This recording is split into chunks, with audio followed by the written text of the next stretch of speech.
What's going on, guys? JSkeleton here with a brand new video for you guys. Today we are continuing the road to Black Ops 3. This is going to be episode 10. We are in the home stretch, baby. It's 3 days away. Well, that's if you include today. So by the time you guys watch this, it's maybe 2.5 days or something. I don't know. It depends.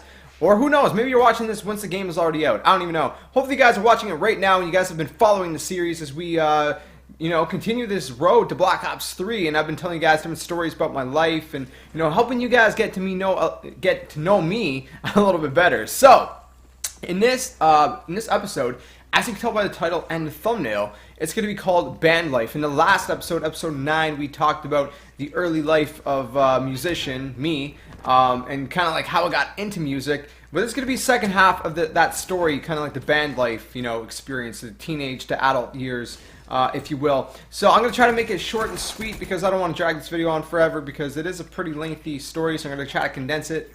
But yeah, so let's get into it. So like I said, I started getting into music and stuff like that, and I started playing for a youth group. As I said in the last video, at the time, my church's youth group.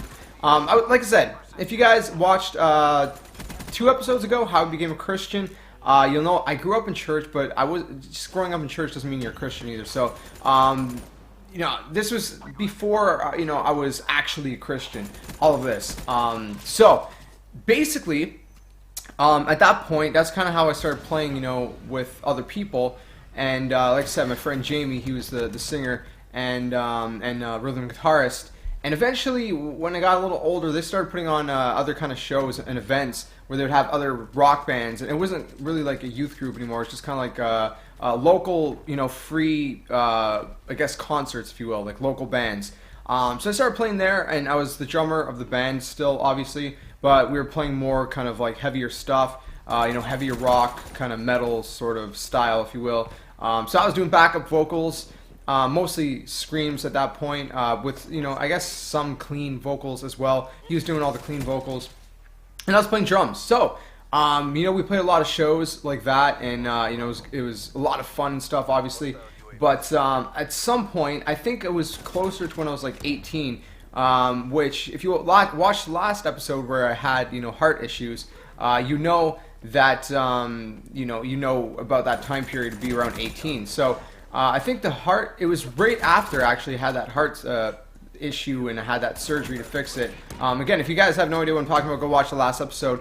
But in that timeline, it was this December where I had that surgery, and then it was, I had met the band I was going to be playing for. So I was in 2 bands, by the way. I was drumming for one called Subject to Change, and then this new one, which we ended up calling ourselves Paradise Falls.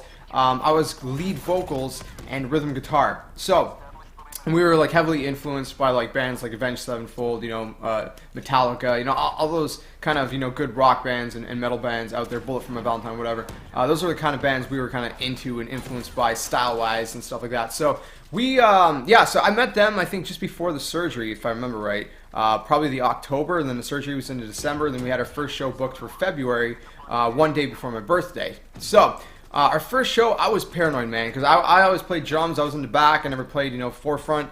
But this time, I was in the forefront, and I was tripping out, especially that I recently had that heart issue. I didn't know if my heart was going to go crazy on stage. Like, I didn't know what to expect. Last time I'd been on stage, it was when my heart did go crazy and stuff. And so I didn't know what to expect. And it was actually a pretty big show. It was probably one of our biggest shows throughout our whole band life, if you will, to be honest. Which is kind of crazy. Our first show was probably our biggest show. It was in a decent sized venue where some, pretty big bands have played, like All That Remains and things like that, Not huge bands, but, kind of like that medium, kind of big, band, if you will. They're not like super huge like Metallica, but, they still can sell out like a smaller venue. So it was sort of like that. I don't know how many people it held, maybe like a few thousand. There wasn't a few thousand people there, it was probably like 100 or something, It wasn't crazy packed, but for me it was pretty intense. So we played that show, all went well. I was super paranoid. There's actually videos somewhere still online. If you search Paradise Falls Ottawa, you could probably find some of the videos somewhere. But yeah, so there's actually videos of our first show, and there's a couple videos of our very last show as well. But anyways, so we played together for maybe 2-3 years, I want to say, maybe 2 or 3. But it was like really off and on, man. Like, you know, because they were in another band. It was more like kind of deathcore, metalcore, whatever you want to call it. You know, like super heavy. You know, which to me, like, not to diss anyone, but to me, I always found that kind of generic, and you know, it's just really common where I'm from, anyways. A lot of bands play that style. So I guess I never really got why you'd want to play the same, you know. Anyways, whatever. So basically, yeah, it was kind of off and on. There was, you know, a point where they quit, and then we weren't playing for a while, and then, you know, we ended up getting back together, and then they quit a second time, and then we got back together, and then they quit a third time, which was finally the end of it all. But I'm going to tell you guys a little bit in between. So, ironically, there was actually that event I said I was drumming for in that one band, because I was still playing in both bands. That same event that was being put on, there was actually a couple shows where I was playing both bands at the same show, which is pretty crazy. And, you know, more times than none, it was actually 2 bands in a row. So I'd get off stage, and I'd have to go right back on stage. You have, like, intermissions between bands, but, you know, I was pretty worn out. I think maybe once we were, like, the 3rd band, but I think usually we were 2nd, to be honest, if I remember right. So it was pretty intense. I'd drum like crazy in one band, and I would, you know, get off stage. I'd try to, you know, switch my clothes a little bit just to give a little bit of a different look. I'd get back on stage, and then I'd be, you know, lead vocals and rhythm guitar, you know, rocking away again a second time. So it was pretty fun, though. It was intense, but it was fun. But anyways, you know, moving on, we actually got offered, Paradise Falls got offered a record deal from a company that was run by the former guitarist of Chelsea Grin, which was kind of ironic because Chelsea Grin is a really heavy band, and we were more, I guess you could say like not like melodic, but like melodic and harmonious, kind of like I guess most similarly to maybe Avenged Sevenfold, like I said, you know, or Bullet for My Valentine. It wasn't super heavy, but it was still, you know, that kind of mix. But anyways, the kind of weird thing is everyone was super stoked. The whole band was super excited and stuff. But not long after, the rest of the guys ended up turning it down, and they wanted to go focus more on their other band, and that was when they quit for the 3rd time. So I was pretty bummed out because, you know, we had an opportunity to you know play shows.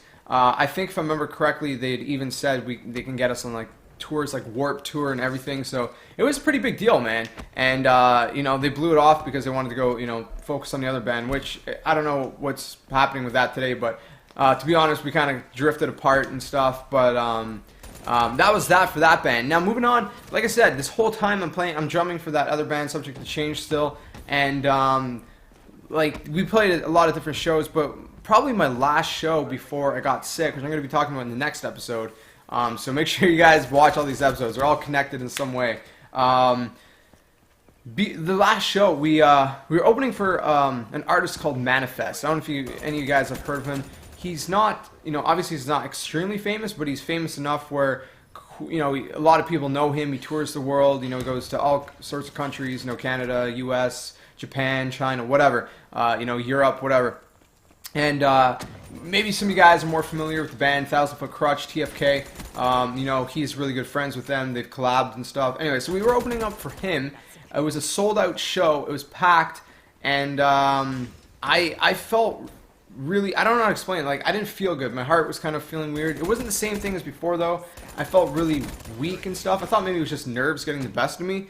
So I didn't really think anything of it. One other thing to note, by the way, the cool thing is there was a skate demo, because like I said, my friend who was a singer of that band also owns his own skate company, so he'd put on skate demos, you know, in between, you know, bands. So we would open up, there'd be a skate demo, and then there'd be, you know, the main artist, which was Manifest at that time.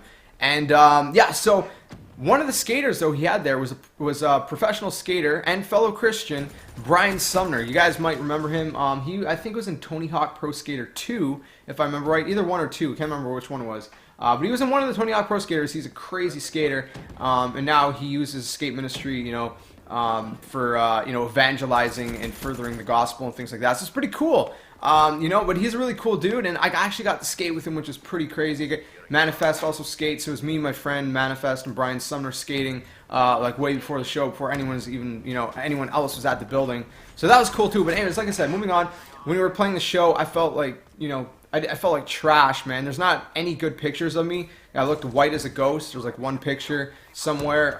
If I can find it, maybe I'll throw it up on Twitter. But you can see I'm super white. It's crazy. And I was never like that. I was always like super into the shows, super energetic. I think I was more nervous off stage than I was on stage, to be honest. But so I started getting really kind of weak, and I feel that great, but I think anything of it. And I think it was a couple weeks after where I started getting really sick, and I'm gonna kind of explain that. I'm gonna continue that story in the next episode because it's a whole other episode. But that's basically where that was I guess one of my last shows. I played one show after I started getting sick, and it didn't go so well. So I'll explain that too if I can in the next video. But based on all my health issues, because I know a lot of you guys had questions, because I mentioned my health issues a lot, but you guys don't really know completely what's going on. You guys just have a really vague idea. So I will explain that finally in the next episode. But that was basically my band life, man. So I played a lot of shows. My second home was on stage. It was just what I love to do all the time. So it's obviously a bummer that I can't do it much anymore or at all, to be honest. But I'm just glad I'm still capable of at least sitting here and playing my guitar, in my own house at least. So I miss playing shows, but it is what it is, right? It's all good. I get to make videos for you guys at least, and that's pretty cool too. And things could always be worse than they are. So, but I will let you guys know that story with the health issues in the next video. But hopefully you guys enjoyed this video. Hopefully it wasn't too boring for you guys, and it wasn't too much of a drag. If you guys did enjoy the video, make sure you smack the like button. Let me know if you guys have been in bands yourself, or anything like that. Are you guys musicians? Whatever else, man. I always like to hear from you guys. But that's it for this video, guys. Make sure you guys smack the like button, subscribe to the comment, share all awesome stuff. I'll catch you guys in the next video, and like always, until then, game on. Darkness taking over you.